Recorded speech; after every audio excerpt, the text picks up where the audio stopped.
He is Chris Stock from InsideTheU's, we're getting you ready for Cuse in Miami. Hoops tonight, 7 o'clock down in Coral Gables. Hey, Chris, thanks so much for hopping on today. I appreciate you having me, Brian. Absolutely. And, man, this has been quite a year here for Miami sports, from the highs of the football season to the lows of this basketball season. What has the last couple months been like around there? Yeah, like you said, it's certainly been interesting. In the baseball program, certainly a big fan base there that supports the program, and they had a disappointing season a year ago. They're getting ready to start, and maybe they'll have a better year this year. But, yeah, football started off so well, 9-0, and then obviously, with what happened at Syracuse, the way it ended, it didn't feel good. And the basketball program, with what they're doing this year, 5-18 overall, with Jim Larranaga stepping down in the middle of the season, nobody could have expected this kind of a struggle. And it's really been hugely disappointing, and the fans are kind of left wondering what's next, and I'm sure we'll get into it. But, yeah, there's no doubt that these last few months, and for a university athletic department, as I mentioned, with the baseball program and football and basketball, they're trying to have a year-round excitement, and it just hasn't happened. And certainly with what the basketball team has done and how quickly everything has just fallen apart since that Final Four season just 2 years ago. Yeah, to frame for our listeners here, Chris, baseball in Miami equals lacrosse here in Syracuse. That'll get everybody on the same page for how big baseball is down there with the fantastic facilities and the whole thing. But this basketball thing is wild, right? Elite Eight, back it up with a Final Four. Last year, a kind of murky go 500, and then just it implodes this year. And Jim Larranaga, he didn't make it a secret why he left. He's sick and tired, it sounded like, of what college basketball is right now. Like, what happened here over the last 2.5 years? Yeah, it's really been interesting. And just kind of going back to last year, there was a game February 3rd. They win that game against Virginia Tech, 15-7 on the season, 6-5. In the conference, and disappointing with what they wanted to do, but then everything fell apart from that point on. They lost the last 10 games of the season last year, and then this year they had a hard time winning any games against a conference team. As I mentioned, to your point, like what exactly has happened? It's two different teams. This year had 10 newcomers, only 2 major holdovers from last year, and last year is essentially their best play. Essentially, the personnel just kept getting worse and worse. It's essentially what happened. From before, the other 2 draft picks from that Final Four team with Isaiah Wong and Jordan Miller, they go and get replaced, and a couple guys come in, and it's just been a steady drop-off. And then Norchad Omier leaves for Baylor, and then Will Poplar goes to Villanova. And the guys coming in just not as good as these guys. And that's really been what's happened, that the rosters just essentially the guys replacing the guys that have left have not been good enough. And I know what Jim said. I was there for the press conference of why he left. But bottom line, it came down to winning and losing. This team was 4-8 at the time.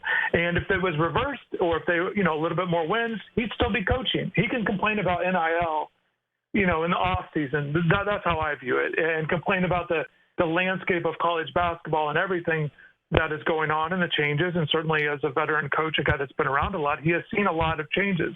But to me, complaining about that at 4-8 and deciding, well, this is it, essentially at that point, 0-1 in the conference. And it was an odd time, and I understand the disappointment of the season at that point.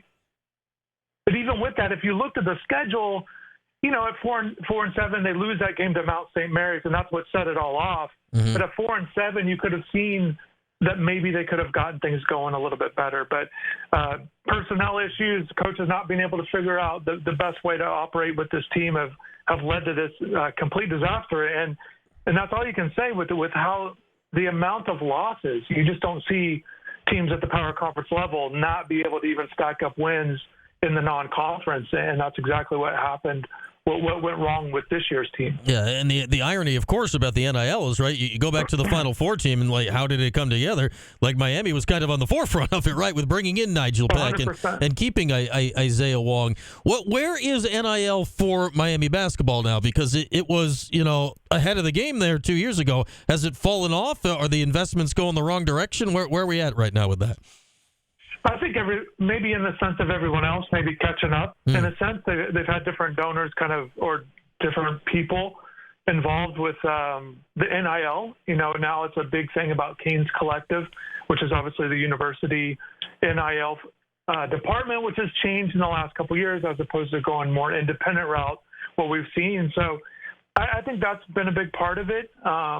But as you mentioned, you made a great point. Absolutely, Miami benefited from NIL a couple of years ago with Nigel Pack and his amount and everything that was came up with that, and Isaiah Long and those guys. But yeah, I think where Miami's at is very interesting because it's one of these programs, athletic departments, that obviously everything essentially goes towards the football program and what they're trying to do there and stay competitive there. And I know just listening to the fan base, Miami fans want the basketball team to do well too, but the reality is how much, where are you trying to be? Where are you trying to land in the college basketball landscape? And that will be fascinating to see with who they hire as the next coach. And can you be competitive, maybe middle of the pack in the ACC?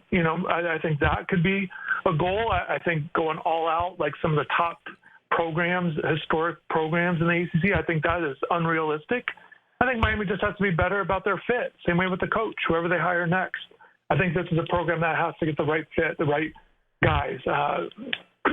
They've had a lot of talent in South Florida, and I think keeping those guys home would be a big benefit, and maybe really identify those guys and make them feel at home by getting them to stay home. We got Chris Stock from Inside the U, and let's flip it ahead here a little bit. Is obviously there's still a month of the season to play out, give or take, but I'm sure internally they've already are well advanced in thinking about where they're going to go next. We know Florida State's also going to be open. Virginia's going to be looking for somebody. If things continue this way up in Chapel Hill, it's possible they're going to be looking for somebody. It's going to be a wild off season in the ACC. Where does Miami fit in that landscape, do you think, of what they're trying to accomplish with their next head coach? I think I said it immediately when it happened. And really, this is like maybe the only benefit of the coaching change happening in the middle of the season is they've got plenty of time to figure this out. Now, a lot of names are going to be thrown around internally, but I think at that point, and even to this point right now, I think it all centers around George Washington's Chris Caputo, former coach, longtime assistant under Larranaga here at Miami, but also George Mason. And he's only in year 2 at George Washington, but he understands the Miami landscape. And to me, I think he's just the guy that it just seems to make the most sense with what they would want to do. Year 3, I apologize, there at George Washington, but I think that's the main guy. I think there are a lot of good candidates. I think we will see, as you mentioned, the ACC is going to have some coaching options, and they're going to determine that. But I don't know if Miami's going to veer off of Chris and go a different route with one of these other many options that they could go with, because regardless of the Miami program and what it's been historically, and this is the same thing with these other programs, but it's still in the ACC. It's still a destination that a lot of coaches would want to coach in, and Miami has proven under Larranaga that you can win at Miami, and I think they've done that. Even though that Miami, certainly its program has its challenges, it's not one of those upper echelon programs historically, but you can win at Miami, and I think I think another coach could see that. But again, I think right now, I still think it's going to be Caputo, and I think, we'll see how things transpire. But I think he's certainly the main one to watch. Yeah, we only got to look 2 years ago to see a Final Four, which is the most successful year in program history. So it doesn't take a long look in the rear view to see that for sure. You mentioned the ACC. Obviously, the league is not doing great this year. What do you make of this? It's very peculiar, is it not, to see the ACC struggle across the board as much as they are this year on the basketball court? Absolutely, and it feels like this is something we've seen kind of over the last few years, maybe this steadiness of going down from what it was. I think without question, when we talk, as I've been mentioning, there's a lot of historically great programs, but we are seeing so many of those historically great head coaches move on out of the conference. I don't think we could take that for granted, and I think you're seeing some programs dealing with that, and certainly up there at the top of those programs. But yeah, I think that's a big deal. I think what we've seen with the increase in talent and really good teams in the SEC, just the nearby conference to the ACC, I think that's been a big factor in all this. But we'll see. And, before, I touched on the coaches, but certainly it's been about those high-level players in the ACC as well. a lot of teams have had that, and getting more of those guys in, and as I mentioned earlier with the talent in South Florida, we're going to see two guys that I think very highly of from South Florida go into the ACC, go into Duke and the Boozer twins, and those guys are big time guys. So I think both of it. I think a little bit of a transition with the coaches, and we'll see how that kind of goes with these coaches and the programs. But certainly I think that's probably been the biggest factor, other than other conferences doing really well. SEC, Big 12 has been really good as well the last several years. We got Chris Stock inside the U. All right, let's look at the game tonight here. I get it. The season's not been good for Miami. They've only won 2 games essentially since the first couple weeks of the season. But flickers of signs of life here in the last couple weeks. Looks like Matthew Cleveland's taken off a bit, and at least it's the games are not like, oh my goodness, what's going on right now here the last few times out. Yeah, I guess. It's hard to put a lot of confidence in this team because they can't defend. They're not defending. Yeah. And that's been the biggest issue with this team as a whole, whoever was the head coach. And to me, I think that's where it starts. I mean, the numbers, you can just look them all up. They're all atrocious. And to win a game, they won the other day against Notre Dame. They held them down a little bit. But then the next game, you're seeing Louisville put up 88 points. The big thing is the shooting percents are all real high. They're one of the worst teams in the country and giving up 3-point shooting percentages, and twos aren't good either. So the shooting percentage numbers that they're allowing just aren't giving their team much of a chance to win each and every night, regardless if it's a home or away, wherever it is. Matthew Cleveland, to your point, yes, he's doing well, 21 points a game over the last 13 games. And other than the one game against Duke, he's been really good. He's putting up numbers, efficient. Everything else has been so up and down offensively. The defensive numbers have not been great. I think if you look at Ken Palm, I think you can be a little bit slighted in terms of their offensive efficiency numbers, but in conference, they're not good either. 14th in offensive efficiency in conference games out of the 18 teams, dead last in defense. So offense has to pick it up. They've got some freshmen that are rolling out there, just not getting enough consistency from them. And the veterans, the whole mix has just been, like I said, just a big issue with this team. How's the interim head coach, Bill Courtney, dealing with this? It's not a great spot to be in. He's the old Cornell head coach, so he's coached in the Dome many times before back in the day. It can't be fun to be him right now, I would imagine. Absolutely not, and he's close friends with Larranaga. They've known each other a really long time. So I think about all the people, not just the players, all the people that were affected by Larranaga's decision. And Courtney certainly has taken a big brunt of this. And he's a guy that's a super positive, kind of energetic, like happy guy, kind of what you see from a typical assistant coach.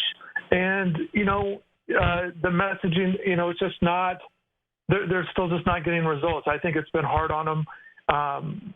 He's been a part of these successful teams at Miami. They're trying different things, and certainly he's trying his best, and it's just not getting the results. I can't imagine.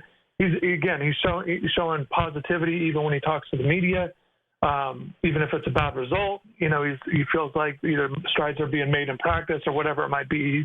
He seems to be handling the best that you possibly can from the output, from the outside looking in. And he did miss last game.